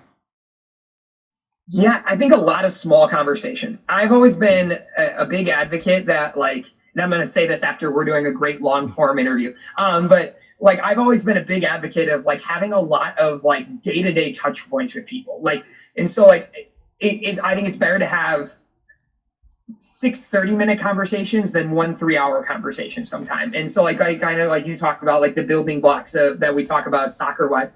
I think if you truly want someone to buy in and believe in what you're doing, you have to be engaging them with those things all the time. And you don't let things, and I think a young coach Nick would probably have let things fester. Like if a player was really good, like I remember I had a player my first year at my first head coaching job who was kind of a cancer, like a culture cancer. And I remember like I probably let more things go than I should have because I was afraid of losing games. And I don't think I would do that now. Like just because when I say I don't think I would do that, I would not do that now. Like I would never let a person do that. But I think like trying to get players to meet you somewhere in the middle and have those difficult conversations, have those tough conversations, because everyone's different and everyone, like, even like I mentioned earlier, my wife and me, like we handle conflict completely differently. So it's like, all right, you handle your stuff this way, I handle my stuff this way, but how can we gear that towards the same goal, the same set of values that we want instilled in our program? I think that's going to be the way that I would like to do it, just because I think the other thing, and I stole this from another coach, when you're talking about values, there's 3 types of people in each organization, program, business, whatever. You have people at the top who show up every day, work hard, do all the right stuff, do all the positive values of your program. You have people at the bottom that show up, maybe the new people that don't know the values, do the wrong things, show up late, talk behind people's back, do all these other things. And then you have this group in the middle that's going to be swayed one direction or the other, depending on where the core of your team is. And so if you have people at the top that are hardworking, kind, they treat other people really, really well, the people that are new are going to go this direction because it's cool to be up there. And even if a person has a bad day and they slip to the bottom group for a day, they're not going to stay there because it's lonely down there. And if there is a person that comes in that has those things, they're either going to change or they're going to leave. Like they're not going to stay here because they won't have any friends down there. If no one else wants to be mean and catty and talk behind people's back, well, they don't have anyone that shares those values. So they're going to go find another place that hopefully doesn't, because no one wants that, but that has those types of values. And I think that's such a good an analogy within itself, whereby you created that and explore 3 different types of people, and where other people might go searching for what they want and where those values may lie, and now that could again hinder that environment and that experience. So empathy can be really impacted there. But I love that you talk about having little conversations and doing things, as my course leader would say, little and often, because doing things little and often will allow you to create in those building blocks and take things away, whereby you're having that personality touch and what you've taken away to then really instill, and how you do that on a day-to-day basis. Develop those values and develop those common ground goals, whereby you ask those questions that come together to really address what the issue may be and how you go forward. And just, whilst we've spoken, we've talked about people, personality, empathy, system, tactics, principles, day-to-day touch points, building blocks and learning, good people, characteristics, goals and common ground and values. And that is just a short summary of, while you was talking then, of what I could think of everything that we've touched upon over the last hour and 15 minutes, whereby we haven't even touched upon any of my questions, which is completely great within itself, because I love when you can start a conversation, you take it away, and boom, we're an hour in and we're like, yeah, this is where the point that we're at. So kudos to you, and it's been great to sort of just bang and an hour's gone and to have this conversation with you. Well, it seems like we would work really well together if we ever get the chance to. It seems like we have a lot of common ideas in terms of soccer and ideas in terms of the values we would want instilled, how we value the teaching aspect of coaching. I feel like if we ever get on a staff together, I think we could work really, really well together. I love to hear that, and hopefully that will happen one day, because again, it's it's been great to speak to you, because you've really taken away the platform and just hit the ground running. It's been fantastic to have chatted to you, and I'd definitely love to have you on again, because I'm sure we just scraped the surface of what is to come from Coach Nick, and definitely into it, because we've spoken about so much, and we've delved on systems and how that's taken through a journey of people, personalities, approaching the team and supporting them. Without really delving into too much of Nick's journey and where he's gone and where he's at, so how he's developed and defined things, and how he's got a system and how that's come into play. How does he goal object for the season? How does he reflect? How does he develop playing principles in a team, and even further, how does he instill good habits? And there's so much which we could really explore and go into other directions, but touching upon what this just episode is within itself, I really appreciate the time, especially early in the morning, and fitting this in, especially on the back season and planning and all that comes into it. So I'm glad that we could finally make this happen and make the time work. So it is really appreciated. No, I appreciate it, Luke. This has been so much fun. I've really enjoyed it. I think what you're doing again, and I hope you get to experience this at fullest. Again, having done a podcast, and you interviewed my podcast co-host Sean a couple weeks back, and he's just the best guy.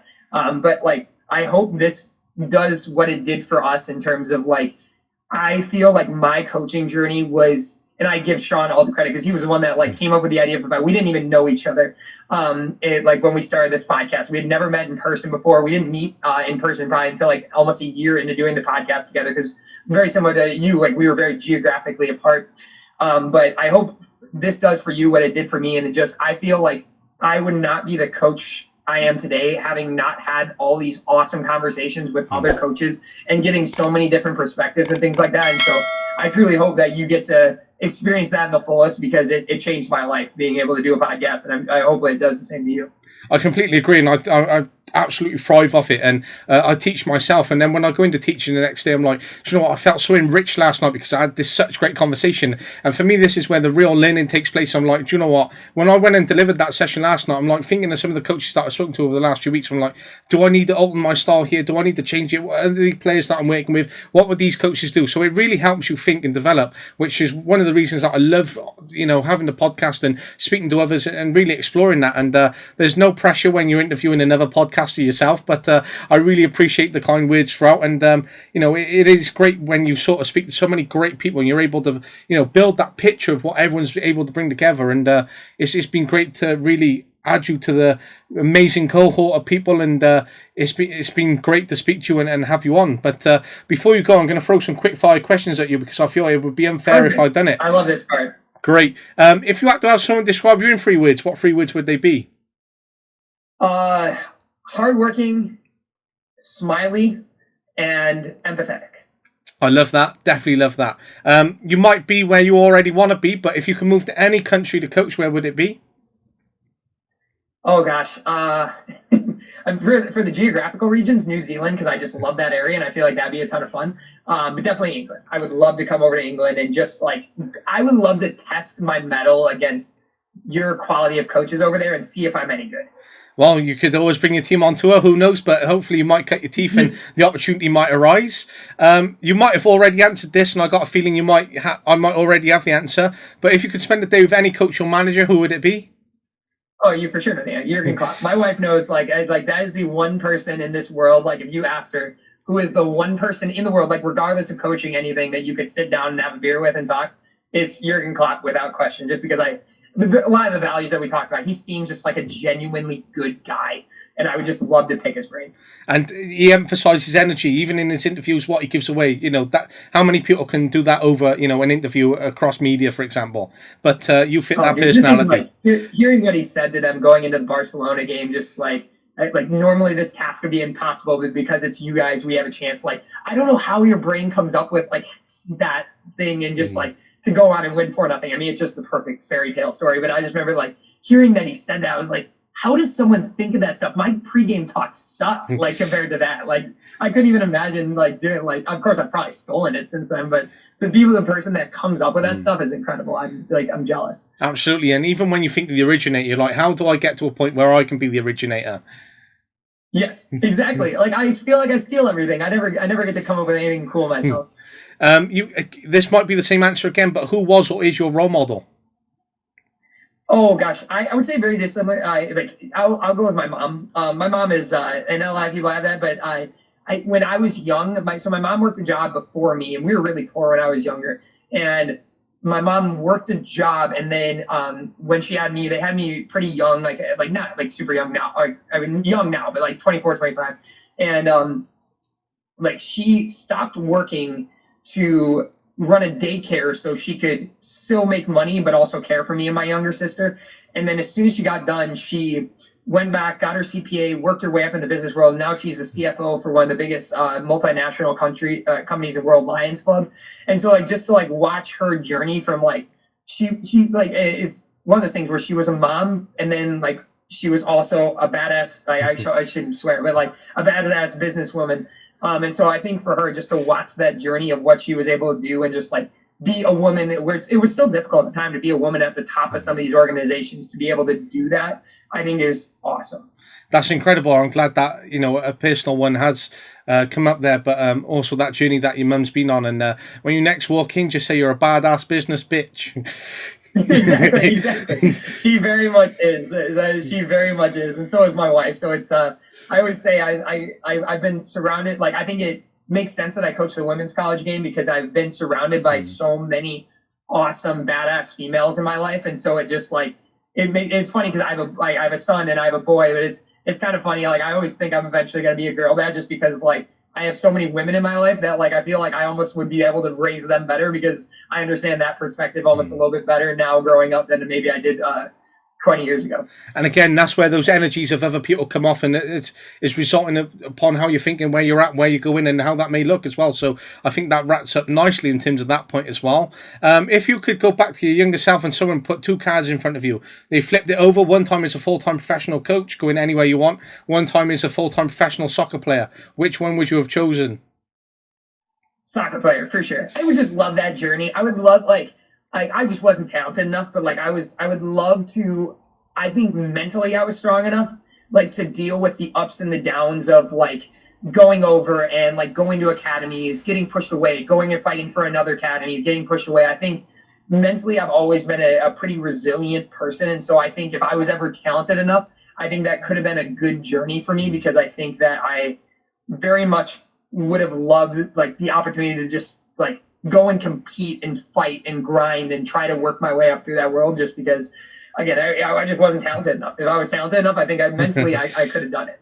Oh, I love that. And, you know, maybe veterans football, you never know, could still be an option. Exactly. Even though you're still very young. What's that 77 thing that they did over in the States, like that YouTube, like 77 term, maybe I can start playing more competitively again and be one of the older people in that.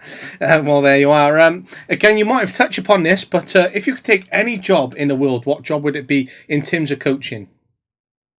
Jurgen Klopp's assistant coach at Liverpool. I'll take Pep Linder's job right now. And not be nearly as good at it. I know people, he's another super polarizing one within the Liverpool fan base. Like some people, I love Pep Linders, and other people don't, but I would love to be maybe like fourth assistant. Maybe I could just get like under those guys and just learn from everyone. But there's definitely a few coaches in the States that I would love to work under.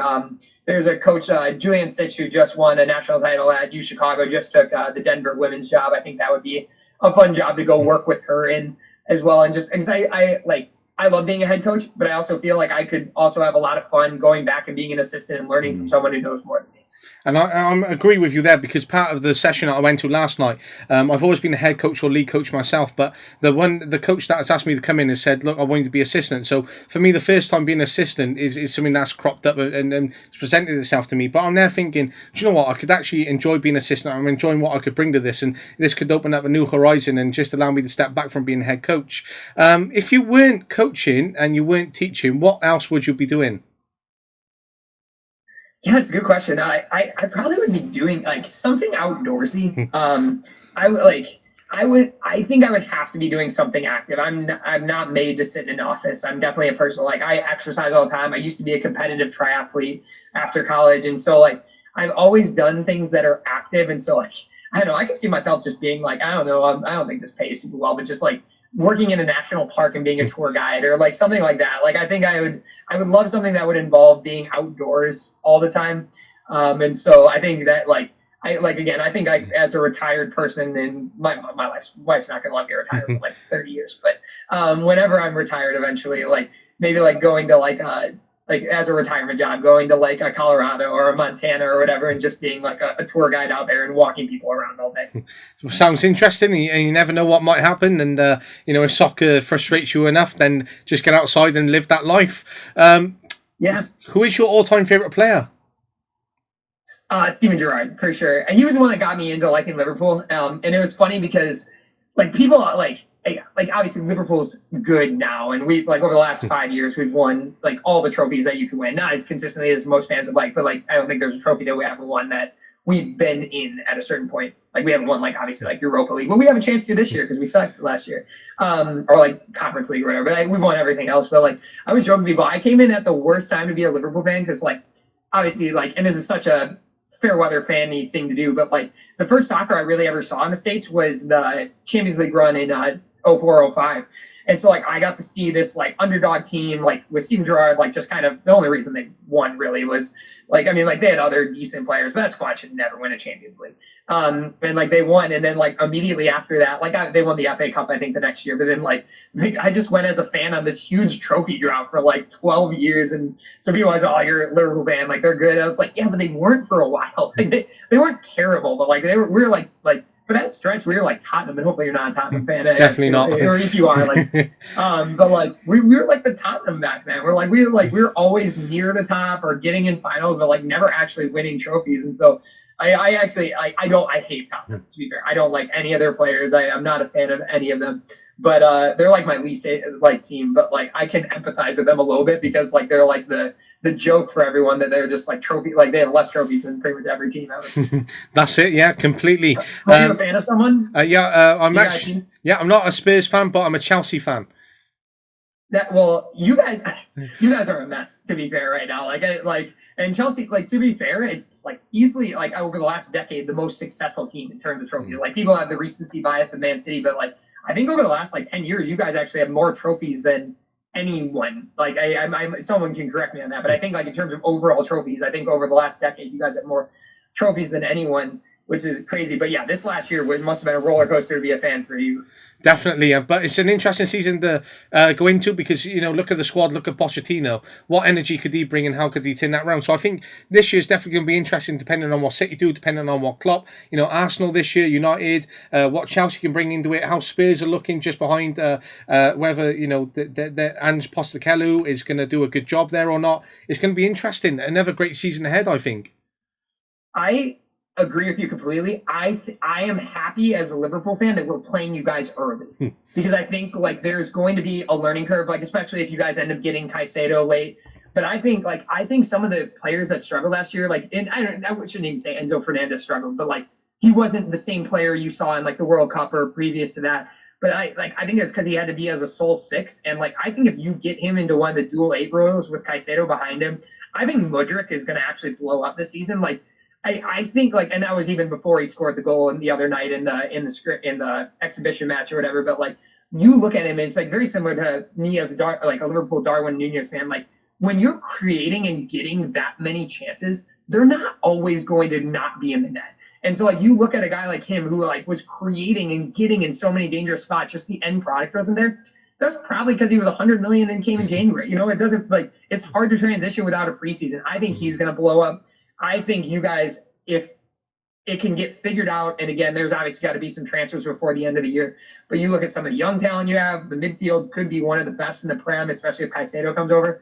You guys could be really scary, and I'm glad we're playing you in 3 weeks and not in 2 months. That's it, yeah. And it's going to be interesting to see, you know, not just being a Chelsea fan, but just to see how that team develops and the energies that we have, but the quality that I think can absolutely hammer in because, you know, we got such depth within our team that we could, you know, again, like City, take, you know, an entire starting 11 off, bring an 11 on. So I think it's definitely going to be interesting, and I think it's going to be a great matchup against how Liverpool line up this year as well. In terms of coaching, what's your biggest pet peeve?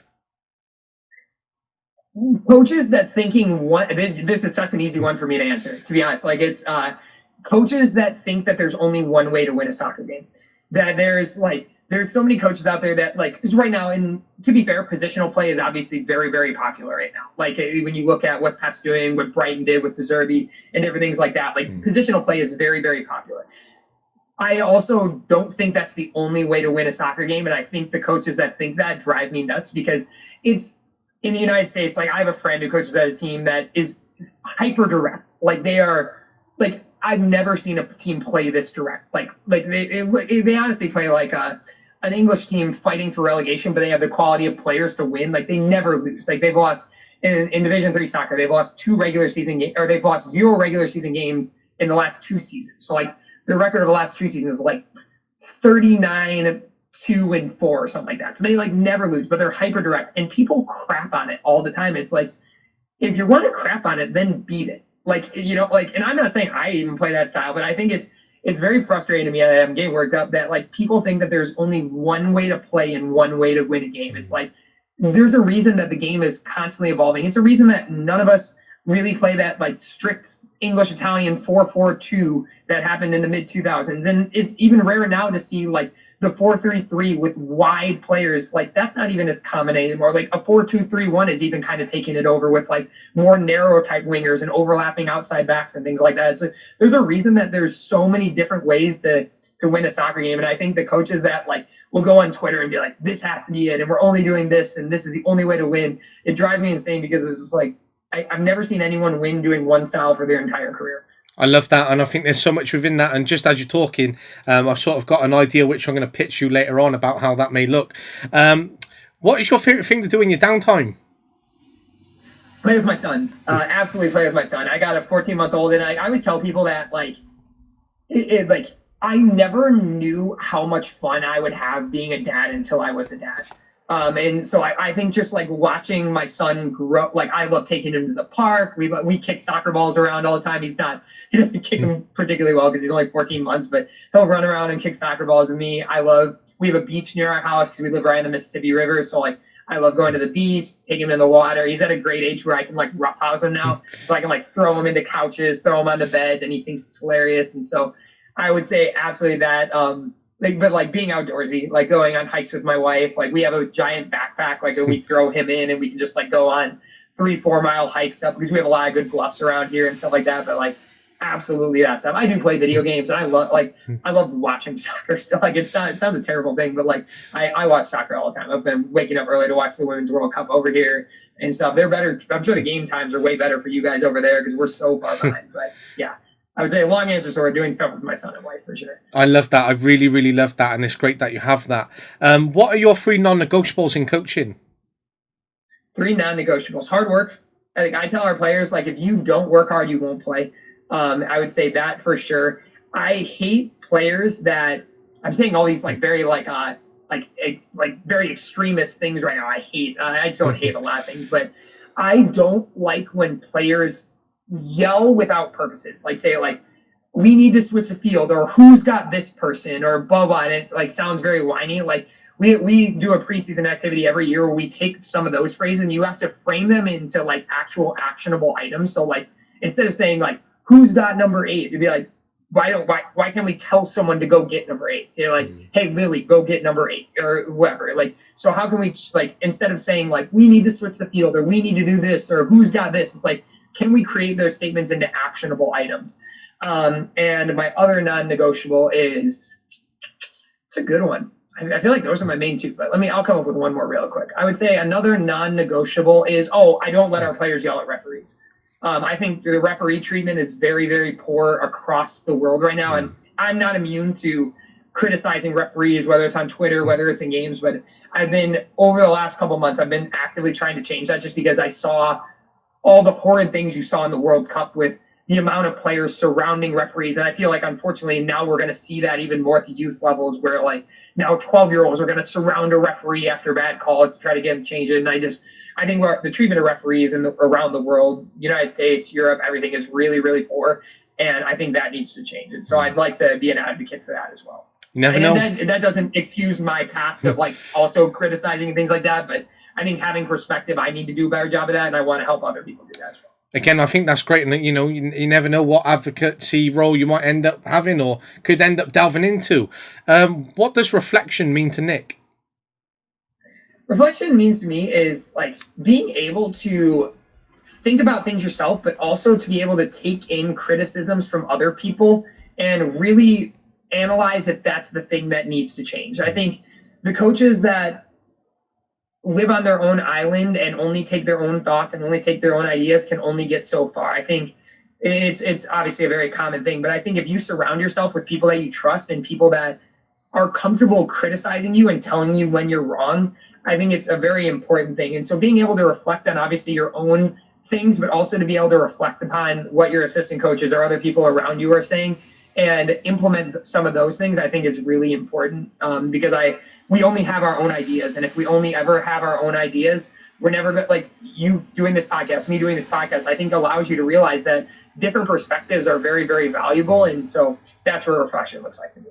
I love that. I think that's brilliant within itself. And just to wrap up and to finish on, what is one thing you enjoy most about coaching? People, talking to people, hanging out with people. Like the fact that my job allows me to just have fun with people doing something they love every single day. And I think that's when we get asked this by recruits all the time, like, what makes your program unique, or what's the vibe of your practice? I go, you will never come to one of our practices and not laugh and smile. Like, you will never do that. Like, someone is going to make fun of you. Someone's going to nutmeg you. Someone's going to trip over the ball. I'm going to say or do something stupid. My voice is going to crack at some point. Like, you will never leave a practice of ours that you didn't laugh or smile in. And I can promise you that. And so, and like, that's one of the guarantees I have when I talk to recruits. And so I think me being able to live in that environment every day where I get to laugh with other people, like surround myself with people that are just fun to be around, I think is the best part about coaching. And that wraps up such a nice episode and such a great conversation. And I think it's great that people get to have that experience and get to experience being part of your program. So not only are they lucky enough to have that, but they're also lucky enough to have Coach Nick whilst coaching them upon that experience that they're having. But it's been such a wonderful insight, and it's been great to really delve into every area that we've been able to delve into. And it's been great to have this conversation, but to meet you as well and to build this connection. So again, I really appreciate your time, and I hope you have such a wonderful day ahead. But again, it's a huge thanks from me, mate. I could not be in more agreement. I had no idea where this was going to go. Again, I'd listened to some of your podcasts, but they all seem to actually go a different direction, which is a huge credit to you as an interviewer, that you're actually able to like not just have your list of questions, but you're actually able to like respond to things and alter the conversation based off of what is going on, which I love. But yeah, it was fun to just be like, we talked about women's soccer over in Europe. We talked about like prime soccer. We talked about coaching. We talked about culture, tactics. Like, I had no idea what direction this was going to go, and it went a million different directions in the best way possible. So huge credit to you. This was a blast. Like I don't know if I've been on a podcast I enjoyed this much before. I love that, and I really, really do appreciate that, and it's great to hear that, and it's great to have these conversations and to take that away, and it really shows, again, that appreciation, which we don't always have as soccer coaches, but it's great to have that in terms of podcasting and being able to do the things that we can enjoy sometimes away off the pitch as well. So again, that is really appreciated.